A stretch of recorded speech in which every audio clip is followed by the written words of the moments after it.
Hey Terrosphere, it's Holly from Cape Cod Creatures. How are you? So earlier today I filmed an unboxing for the Angelarium Oracle of Emanations, and as it turns out, my webcam shat the proverbial bed. So here is take two. All right, so this is the box it comes in. It is a fantastic packaging. It's done by Lo Scarabeo for publishing, and then it's illustrated by Peter Moorbacher, and I think the book is by Ellie Manana, or Ellie Manaya. Oh, I have to figure out a way to edit that out. But anyway, Manaya, I don't know why I said manana. I feel like it's because I'm probably tired and I cannot wait until I go to sleep, and then tomorrow is manana. But anyway, yeah, it's a fantastic box. I've already taken the plastic off the packaging, obviously, but there you go. You pop the lid off, and the first thing you'll notice, it's a nice sturdy chipboard, which is awesome.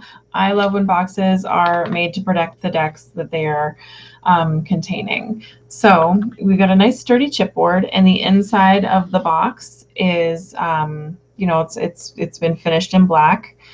One of my biggest pet peeves, I believe I said this in the video that I just 86'd, is that I hate when people don't finish the inside of their box. It's such a tiny little detail, but it definitely sets printers apart from other printers.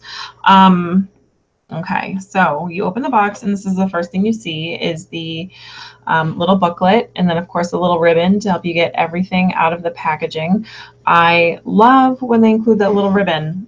It's again such tiny little details, but sometimes that stuff can make or break a deck. Like, a deck can be mediocre, but if the packaging is amazing, it's like gonna make all the difference. So the first complaint that I have about the Oracle of Emanations is you get this little guidebook, and you're really excited because you're like, look at all this juicy info. It's just the right amount. And then you realize, no. This book is in 1, 2, 3, 4, 5, 6 languages. So really, all you get, if you speak English, or, you know, it doesn't matter if you speak any language, because it's all going to be the same 30 pages just rehashed. You only get like this teeny tiny itty bitty section. This is it right there. That's all you get for as far as the readable juicy little piece is concerned. Just that little bitty, this little guy right here, covered in dog hair right now. Okay, so that gives you about a paragraph, sometimes a little bit more for each card, which is really, really sad. Mostly because there's a lot of potential lore with all of these cards. These cards deal with angels, for both the Kabbalistic tradition and some archangels as well. So like, there's all sorts of juicy tidbits that you could absolutely get out of this deck, and you just don't get it. In the book, you get, like I said, you get a little paragraph with each one. So I did a full flip through earlier, but I think we're just going to do a few. This is the back of the deck. It is not the same back that that Lo Scarabeo / Llewellyn had promised, and actually the box is different too. I'm actually going to do a quick screen share. So we had Llewellyn Angelarium. Yeah, but like so anyway, I guess they had some problem getting this deck out to people.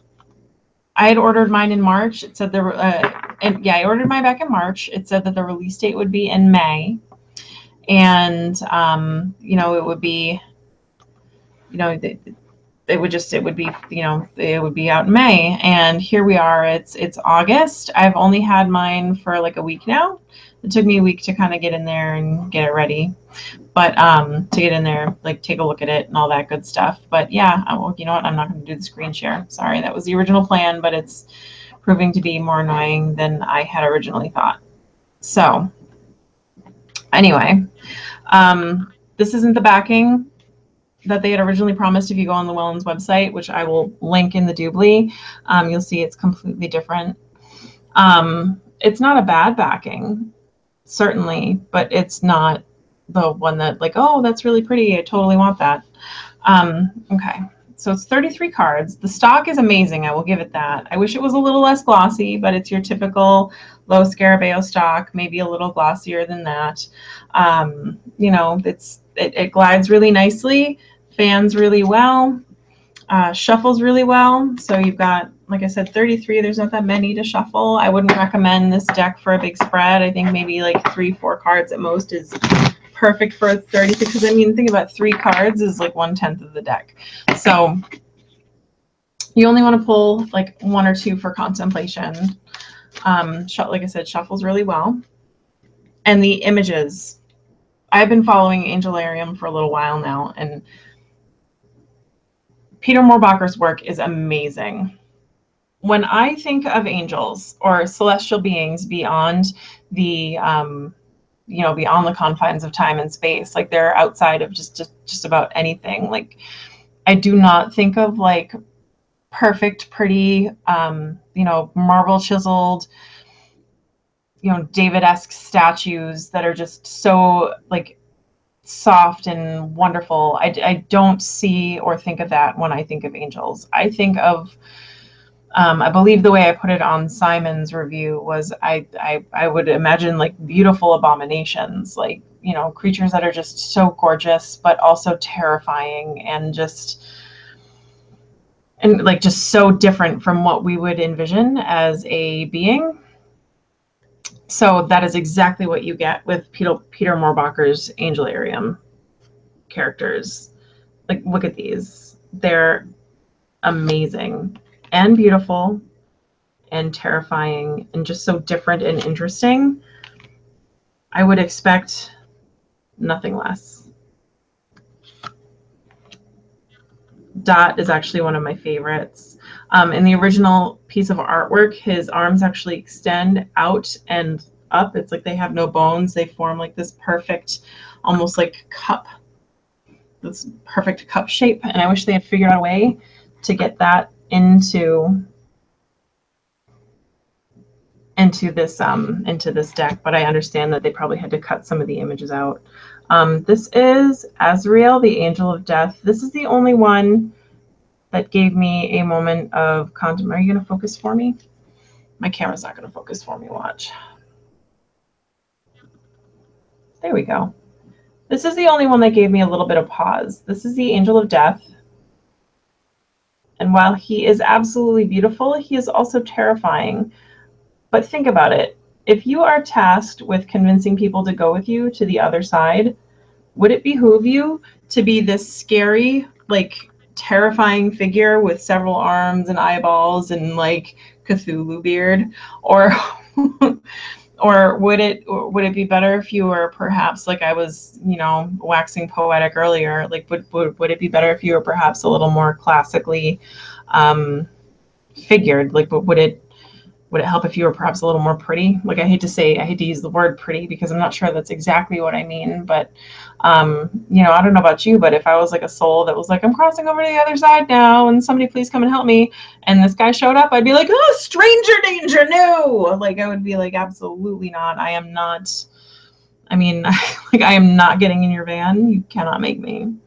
Like, oh, so yeah, that's like the only one that I'm kind of like, I don't know. But like I get where he's, you know, the Angel of Death is, you know, traditionally portrayed as something a little scarier. I get that. But anyway, on we move. We've got Keter. I mean, just these are all, this was actually, this print, I tried to get this one, but this one was sold out by the time that I was like, oh, I can get that as a print. I mean, just look at how fantastically weird he is and gorgeous.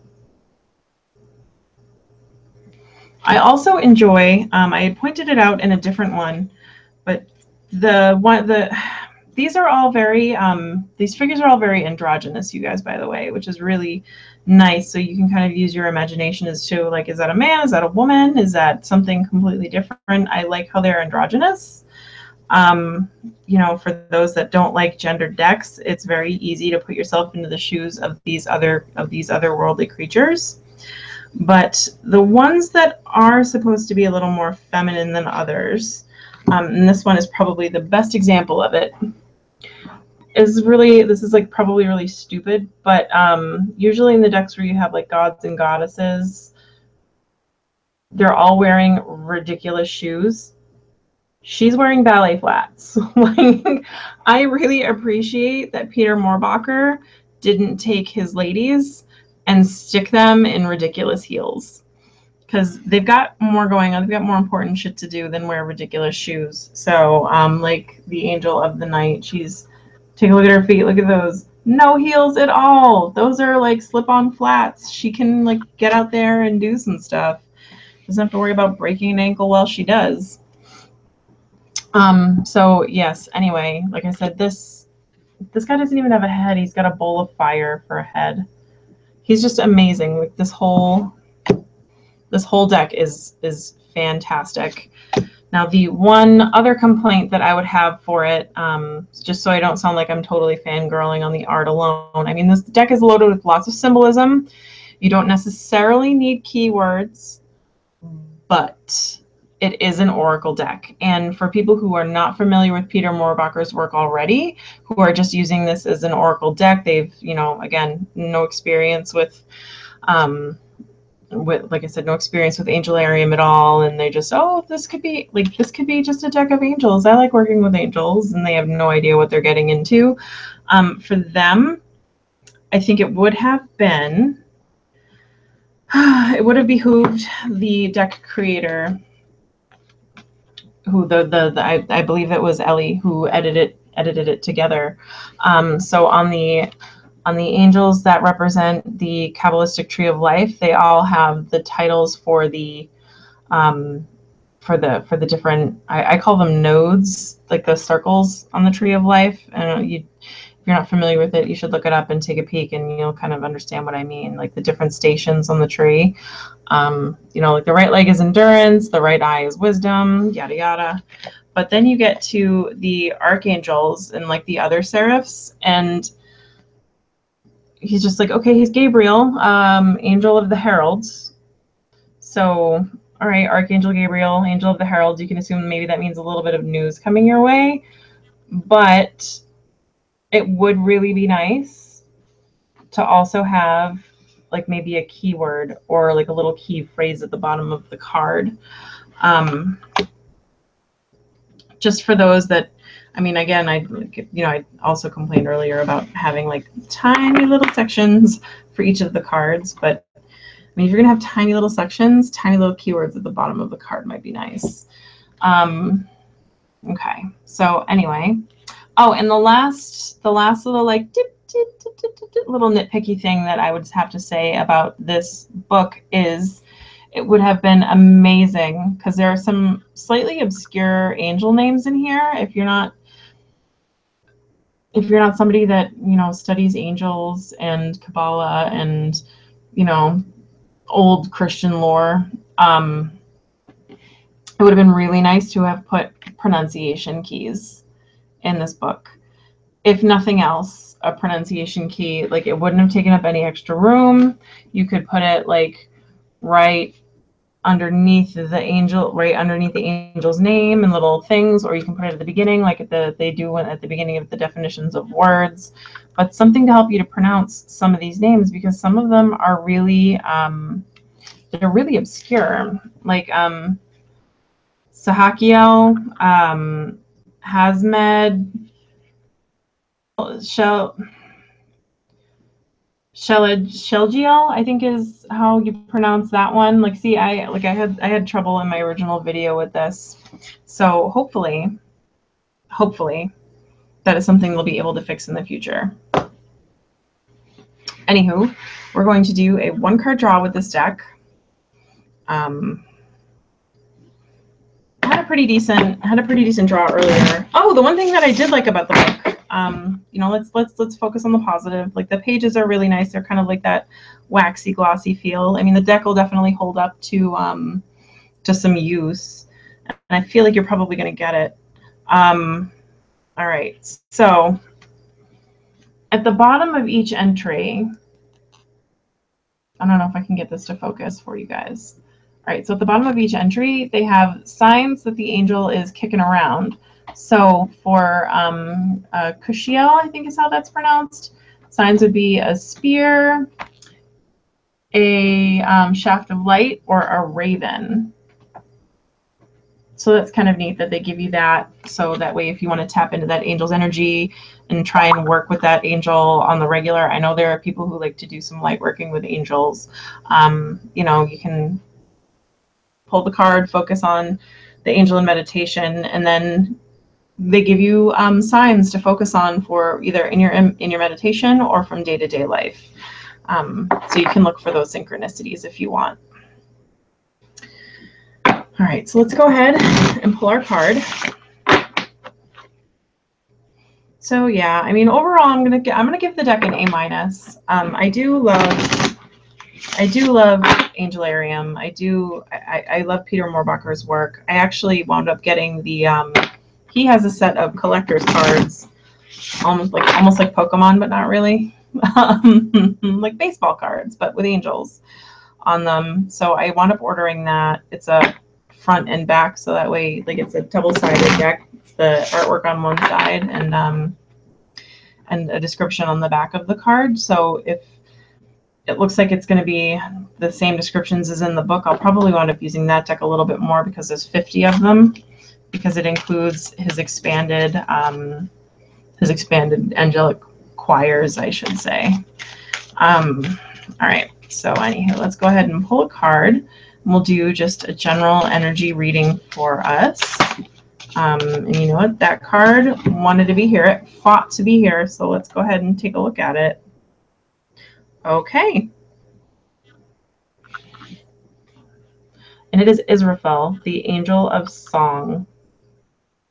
And she is gorgeous. Let me see if I can get it to focus on her. There we go. There she is. Look at that. She's got fire for a brain and hair. She's got that amazing trumpet. I know trumpet angels are a specific choir. She's got that gorgeous, like just the gorgeous outfit. In the back, in the landscape in the back. I mean, this is just, the artwork is just absolutely beautiful. So if nothing else, I will treasure this deck because of the artwork. So let's go ahead and see what Israfel has to say for us, or say to us. Oh, and they're not, these cards are not, it's not alphabetical in there. Hi, Jessica, how are you? So it says, the herald that will call the coming of the end times, Israfel is a presence, a beacon, and a warning. Heated judgment is upon us. The horn that blows is the final call that rests against the flesh of Israfel's lips, if even it is flesh.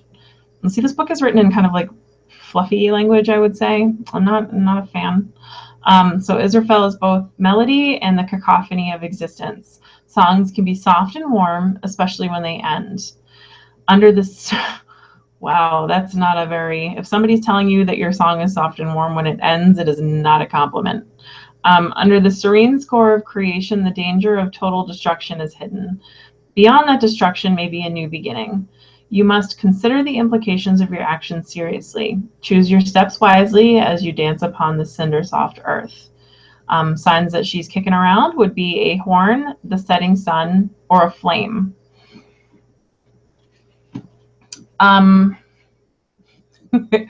Yeah, so let's see, what kind of a message would this have for us? I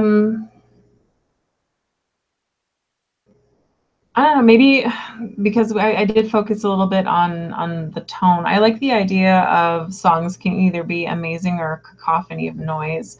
So maybe this is kind of watch your tone.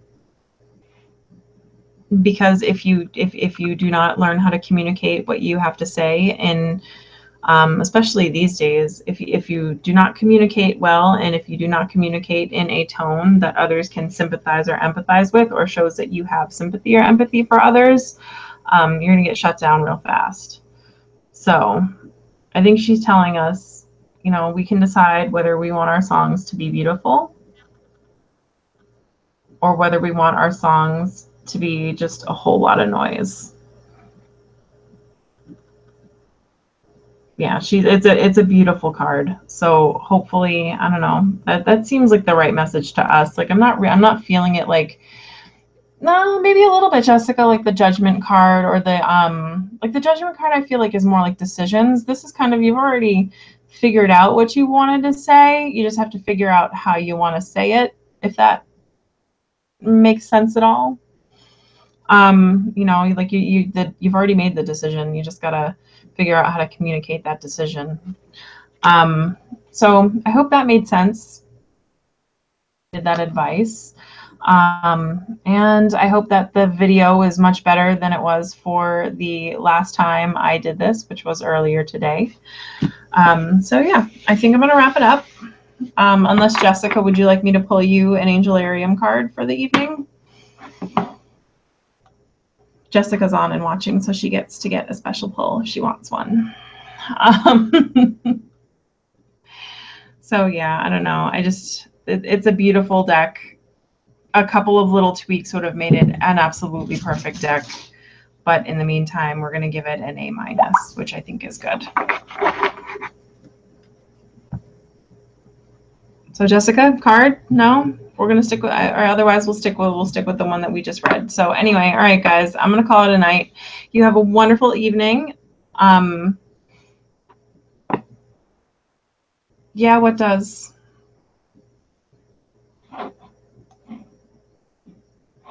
So anyway, yeah, okay. Yeah, we should all play nice. All right. Anyway, I'm starting to get flighty, and I'm starting to lose track of thought and stuff. Would you like a card pulled? Okay. What card would you like pulled? I'll pull you a card. All right. I'm gonna pull a card for Jessica. I think our viewing time is a little behind each other's. So anyway, Jessica, I'm gonna pull you a card, and then we're gonna call it a night. Yeah, I will say it shuffles nicely. You can do hand over hand. The card size isn't too big, actually. It's very nice. All right. Hi, Deshan. How are you? I just did a review for Angelarium, and I'm pulling angel cards for people that may or may not want. This one is for Jessica. She got Samikiel. Oh, the Angel of Vengeance. One of the scary, not so scary angels. Let me go ahead and get that to focus for you. So you got the Angel of Vengeance, which is really interesting. I like how it looks like there's a hand wrapping around his knee. And it's actually where the muscle is wearing away. And he's got horse hooves and a sword. There's a little bit of blood all over the place, but it's kind of floating up. And he's missing a whole bunch of his face. You know, he's empty there, which I think is really interesting, because if you do hunt down vengeance, it kind of leaves you empty. All right, so let's go ahead and get your... I wish this was in alphabetical order. So Samikiel, when the time comes, we will call its name. It is ever the instinct in our throat when we seek retribution. We choke on it even as we languish in every syllable. But those who call on Samikiel without cause will have harm fall back upon them threefold. It is the way of Samikiel's sword, cutting in both directions. While we will gird our fragile hearts against being hurt, pain will make its attempts on us by any means necessary. It is in our soul to survive at all costs, even if it means violence. Try to resist the urges of your barbed heart. Samikiel knows not forgiveness. Signs that he's kicking around would be a sword, a thorny branch, and pierced skin. Yeah, Deshan, actually he does. You know what he kind of, you know what all the angels in here remind me of would be Razafon, which was kind of a little more modern answer to Neon Genesis Evangelion, but very much the same idea where you've got biomechanical monsters and angels and like big biomech battles and stuff. It's actually a really good one. You should watch it. So anyway, yes, so you've got the Angel of Vengeance, Jessica, and my suggestion to you would be, you know, maybe there is some hurt you're working through. And if there is, just kind of remember to take the higher road. Because in the end, it's probably not a good idea to harbor that kind of stuff in your heart. And it's better, you know, to live and let go. And, you know, kind of like, you know, just for today, you won't get angry. Like I learned in Reiki. I don't know. Like it seems to me like if you pulled this card, maybe there's something you've got to work through. You're feeling a little sad or a little upset, or did somebody make you angry or whatnot, if that makes sense. So again, I mean, if you pulled the Angel of Vengeance, that would say to me that something like maybe, I don't know, maybe you had a fight with somebody or something. Just maybe let it go. But anyway, it's crazy. Also, I think maybe your lag might be a lot slower than everybody else's. So I think there might be a little bit of a communication delay between us. And for that, I'm sorry. Nothing I can really do too much about it. Anyway, Deshan, did you want a card pulled before we wrap it up? Because I'm going to wrap it up soon.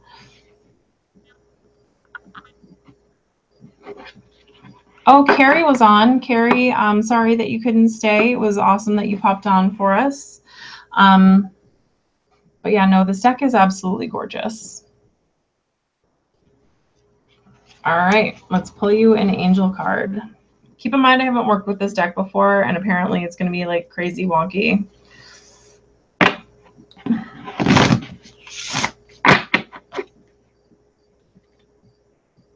So anyway, what have you been up to, Ladyface? Yeah, I mean, like, okay, so Jessica says she's not feeling angry, but she could see where she could get touchy. Yeah, I mean, I suppose that maybe the card could be like a warning to not be quick to anger. Yeah, I don't know. Like I said, I haven't worked with this yet. I just opened the deck this afternoon. I actually had the unboxing up, but it turns out that my microphone kind of crapped out halfway through the video, and I had no idea that it had happened because I filmed it and uploaded it as opposed to doing live. So nobody was like, hey, your microphone crapped out. So anyway, I hope it doesn't mean something to you now. Hopefully, like, you know what, actually that card's kind of not like a fun one, so I hope it doesn't mean anything for you. Like, I don't want you to have to feel angry, if that makes sense. Like, I don't want you to have to be like, Angel of Vengeance, you know, like, that's like liking a very sad post on Facebook. It's just like, you know what, no. Like, the like button is a horrible thing sometimes. All right. So let's go ahead and pull your card for you, Deshan. So the one thing I do like about this deck is it fans beautifully. All right. That was kind of creepy. I was like, it fans beautifully. And then I put on some lipstick and I danced around in a blanket. Put the lotion in the basket. All right. Ooh. You got Tifere, which is heart and beauty.